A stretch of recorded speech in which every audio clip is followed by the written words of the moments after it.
When speaking about the horrific history of the transatlantic slave trade,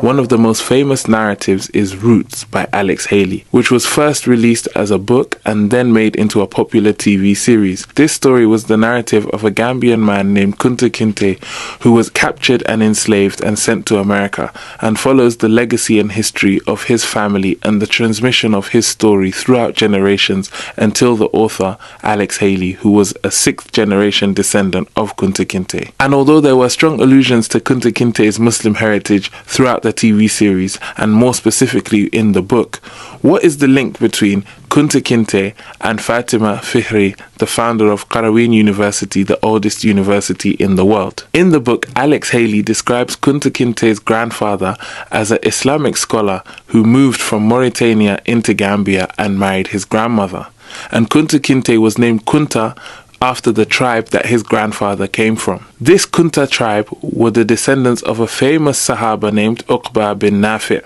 who accompanied his uncle Amr bin As during the Arab conquests of North Africa. So Uqba bin Nafi' and his uncle Amr bin As were both famous companions of the Prophet Muhammad ﷺ and members of the same tribe as him, the Quraysh. Uqba accompanied his uncle Amr bin As during the conquest of Egypt, where his uncle settled on the banks of the River Nile and established a city called Fustat, which later grew and became known today as Cairo. Uqba bin Nafi' continued to travel inwards until he arrived at Tunisia and established a city called Karawan, which became a center of Islamic learning and a prominent place of travel and study for Muslims across North Africa. One of Uqba's descendants, Fatima Fihri, then traveled to Morocco, where she established her own masjid, which became known as the Masjid of the People of Karawan, or Masjid al-Qarawiyyin. And the Kunta tribe, which Kunta Kinte's grandfather came from, were also the descendants of Uqba bin Nafi', making Fatima Fihri and Kunta Kinte distant relatives.